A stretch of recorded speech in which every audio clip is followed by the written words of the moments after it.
नमस्कार, आप देख रहे हैं चैनल न्यूज़। मैं नैन्सी बजाज। देखते हैं आज की 20 ताज़ा खबर। यूपी के फतेहगढ़ सेंट्रल जेल में हंगामा। उत्तर प्रदेश के फर्रुखाबाद जिले के फतेहगढ़ जेल में रविवार सुबह एक कैदी की मौत के बाद अन्य बंदियों ने जमकर हंगामा मचाया। नाराज कैदियों ने जेल पर प्रशासन पर लापरवाही बरतने का आरोप लगाया है। प्राप्त जानकारी के अनुसार जेल कर्मियों द्वारा जब नाराज कैदियों को रोकने की कोशिश की गई तो उनका गुस्सा और बढ़ गया। जेलर को बंधक को रोकने के लिए जेल प्रशासन की तरफ से हवाई फायरिंग की गई। इसी पूरी घटना में जहां कई बंदी घायल बताए जा रहे हैं तो वहीं कुछ पुलिसकर्मी भी जख्मी हो गए। नवाब मलिक का नया आरोप। मुंबई क्रूज ड्रग्स मामले में राज्य के अल्पसंख्यक मंत्री और एनएसपी नेता नवाब मलिक के फिर कुछ नए खुलासे किए गए। उन्होंने रविवार को कहा कि इस ड्रग्स केस का मास्टरमाइंड भाजपा युवा मोर्चा का अध्यक्ष मोहित कंबोज उर्फ मोहित भारती है। उसके समीर वानखेड़े के साथ अच्छे संबंध हैं और उनके द्वारा 6 अक्टूबर को वानखेड़े का आरोप लगाने के बाद दोनों के बीच 7 अक्टूबर को एक कब्रिस्तान के बाहर मुलाकात हुई थी। यूरोप में महामारी के लौटने का खतरा। यूरोप समेत दुनिया के कई हिस्सों में कोरोना महामारी के लौटने का खतरा मंडराने लगा है। रूस में आए दिन कोविड-19 में 1000 से ज़्यादा मौतें हो रही है। जर्मनी में भी संकट गहराने लगा है। कई मुल्कों ने सख्त कानूनों को लागू करने की बात कही गई। जॉन्स हॉपकिंस यूनिवर्सिटी के अनुसार दुनिया भर में कोरोना संक्रमित का आंकड़ा 24.9 करोड़ का पार हो गया, जबकि महामारी से मरने वालों की संख्या 50.3 लाख से अधिक हो गई है। इराक में प्रधानमंत्री आवास पर ड्रोन से हमला। इराक के प्रधानमंत्री मुस्तफ़ा अल कदीमी की हत्या के इरादे में उनका आवास पर रविवार तड़के हथियारबंद ड्रोन से हमला किया गया। इस हमले में प्रधानमंत्री को कोई नुकसान नहीं पहुंचा और वह सुरक्षित है। इराक के 2 अधिकारियों ने नाम नहीं जाहिर करने की शर्त पर बताया कि बगदाद के बेहद सुरक्षित ग्रीन जोन क्षेत्र में हुए हमले में प्रधानमंत्री के साथ सुरक्षाकर्मी घायल हो गया। हमले के तुरंत बाद प्रधानमंत्री अल कदीमी ने ट्वीट किया, देशद्रोह के रॉकेट वीर सुरक्षा बलों की दृढ़ता और दृढ़ संकल्प को हिला नहीं पाएंगे। मैं ठीक हूँ और अपने लोगों के बीच में ईश्वर का शुक्र है। चेन्नई में 6 साल बाद इतनी बरसात। चेन्नई में शनिवार सुबह से हो रही है बारिश के चलते बाढ़ जैसे हालात बन गए। 2015 के बाद शहर में पहली बार इतनी अधिक बारिश हुई है। कई इलाकों में सड़कों और घरों के अंदर पानी भर गया। प्रशासन ने रविवार को बाढ़ की चेतावनी जारी कर दी। तमिलनाडु के मुख्यमंत्री एम.के. स्टालिन बाढ़ प्रभावित इलाकों के दौरे पर हैं। वे पानी में डूबी सड़कों पर भी चलकर लोगों के पास पहुंचे। अमेरिका में म्यूजिकल फेस्टिवल के दौरान भगदड़ में 8 लोगों की मौत। ह्यूस्टन फायर चीफ सैमुअल पेना में न्यूज़ एजेंसी एएफपी से बात करते हुए कहा है कि कम से कम 8 लोगों के मारे जाने की पुष्टि हो चुकी है और कई लोग घायल हो गए हैं। उन्होंने बताया कि 17 लोगों को अस्पताल में ले जाया गया, उनमें से 11 कार्डियक अरेस्ट में थे। टेक्सास के अधिकारियों का कहना है कि एस्ट्रोवर्ल्ड फेस्टिवल में भीड़ बढ़ने से कम 8 लोगों की मौत हो गई। 5 अक्टूबर की रात 9 बजे करीब मंच की और दबाव बढ़ने से कारण ऐसा हुआ था कि कई लोग के घायल होने के तुरंत बाद शो का बंद कर दिया गया है। पाकिस्तानी नौसेना ने भारतीय नाव पर बरसाई गोलियां। पाकिस्तान की नौसेना ने रविवार को एक भारतीय नाव पर फायरिंग कर दी। गुजरात तट के पास हुई गोलीबारी में एक भारतीय मछुआरे की मौत हो गई। पाकिस्तान मरीन ने जलपरी नाम की नाव पर गुजरात के द्वारका में गोलियां बरसाई। खबरों के मुताबिक श्रीधर नाम के एक मछुआरे की मौत के अलावा एक अन्य घायल हुआ है। पाकिस्तान पहले ही भारतीय मछुआरे के खिलाफ गिरफ्तारी, नौका जब्ती जैसी कार्रवाई कर चुका है। नवजोत सिद्धू का बेदबी मामले में पंजाब एजी पर नया वार। कांग्रेस के नेतृत्व की तमाम कोशिशों के बावजूद पंजाब में सब कुछ ठीक होते नजर नहीं आ रहा। अब बेदबी मामले में पंजाब की सरकारी वकील एपीएस देओल और पंजाब कांग्रेस अध्यक्ष नवजोत सिंह सिद्धू में ठन गई है। सिद्धू ने पंजाब में एडवोकेट जनरल को जवाब देते हुए कहा है कि न्याय अंधा हो सकता है लेकिन पंजाब के लोग नहीं।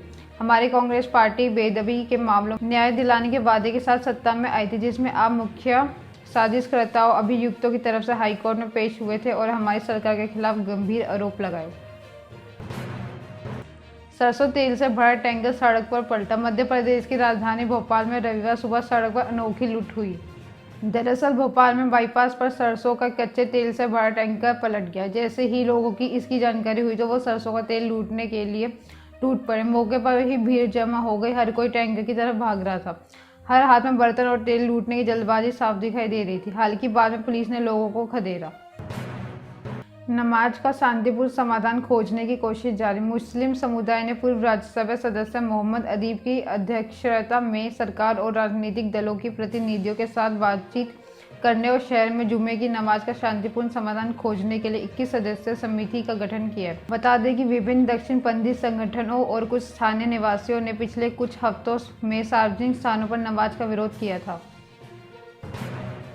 गया में मूर्ति विसर्जन को लेकर हंगामा। बिहार के गया में मूर्ति विसर्जन के दौरान उपद्रवियों की ओर में कई राउंड फायरिंग की गई।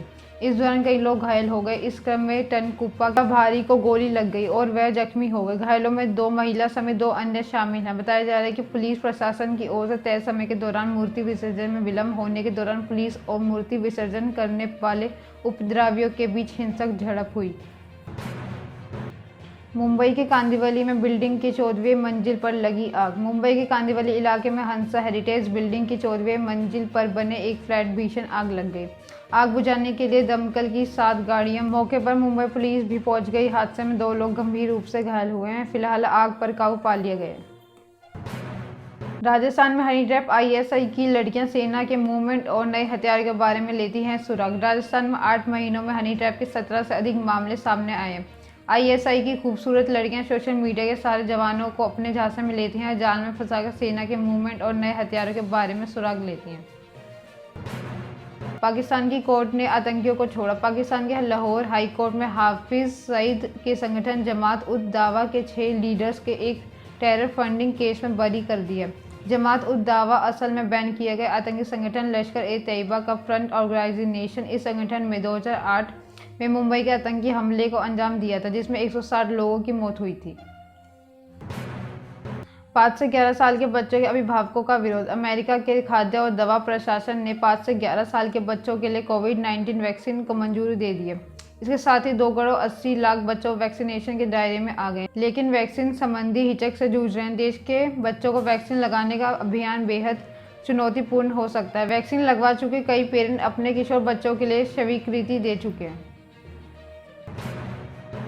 पंजाब में प्राइवेट स्कूलों पर सरकार की सख्ती। राज्य सरकार ने पंजाब में प्राइवेट स्कूलों पर सख्ती बढ़ा दी। खासकर 1ली से 10वीं क्लास तक पंजाबी भाषा अनिवार्य रखनी होगी। इसको लेकर पहले ही पंजाब में एक्ट बना हुआ है। अब रविवार को हुई कैबिनेट मीटिंग में फैसला लिया गया कि पंजाबी भाषा के एक्ट का उल्लंघन करने वालों पर अब 2 लाख का जुर्माना लगेगा। पंजाब सरकार ने पहले लगाने वाले जुर्माने को 2 गुना कर दिया। इस फैसले को केंद्रीय माध्यमिक शिक्षा बोर्ड के 10वीं से और 12वीं परीक्षा में पंजाबी को अनिवार्य विषय को हटाने के बाद विवाद से जोड़कर देखा जा रहा है। आजमगढ़ के युवक की यूएई में हुई थी मौत। आजमगढ़ जिले के मेहनगढ़ के एक कामगार युवक की संयुक्त अरब अमीरात के शारजाह में 23 अक्टूबर को मौत हो गई थी।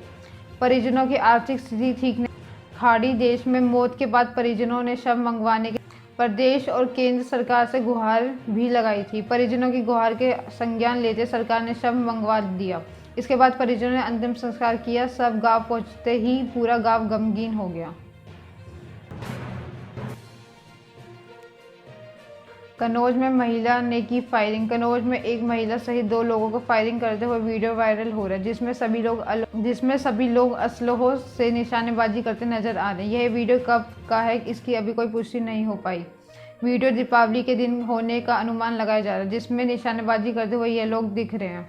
मामला संज्ञान में होने के बाद पुलिस ने फायरिंग का इस्तेमाल किया जा रहा है लाइन से हथियारों के जब्त कर लिया। पुलिस आगे की कार्रवाई में जुट गई है। आद्या सेठी और केएल राहुल का रिलेशन हुआ ऑफिशियल। पिछले कुछ दिनों से बॉलीवुड एक्ट्रेस आद्या सेठी और क्रिकेट केएल राहुल के रिलेशन को लेकर अभी तक रूमर्स फैल रही थी, लेकिन क्रिकेटर राहुल ने आद्या के बर्थडे पर पोस्ट शेयर कर पब्लिकली ऑफिशियल कर दिया। इस पोस्ट पर अब फिल्म और क्रिकेट इंडस्ट्री के लोगों को रिएक्शन आ रहे हैं। पंजाब किंग्स के क्रिकेटर मनदीप सिंह ने अपने कमेंट में आद्या को भाभी जी लिखा। सोशल मीडिया पर नेहा धूपिया हुई ट्रोल। 4 नवंबर को देश भर में दीपावली का त्यौहार मनाया गया। कई जगहों पर पटाखों का प्रतिबंध था, लेकिन उसके बाद भी जमकर आतिशबाजी हुई। हर दीपावली बॉलीवुड स्टार्स पटाखे ना जलाने की बात करते हैं और इस दीपावली भी कुछ ऐसे ही हुआ। दीपावली के अगले दिन यानी गोवर्धन पूजा एक्ट्रेस नेहा धूपिया ने सोशल मीडिया पर अपने फैंस से पटाखे न जलाने की अपील की थी। उनकी इस अपील का उल्टा असर पड़ा और उन्हें बुरी तरह ट्रोलिंग का सामना करना पड़ा। नेहा को जरा भी अंदाजा नहीं था कि दीपावली पर देना भारी पड़ जाएगा। ट्रोलर्स में उनकी स्मोक करते हुए फोटो शेयर कर ट्रोल कर रहे हैं। यदि अब तक की 20 ताज़ा खबरें ऐसी अपडेट्स के लिए बने रहे हमारे साथ। हमारे चैनल को लाइक करें, कमेंट करें, सब्सक्राइब करना ना भूलें। धन्यवाद।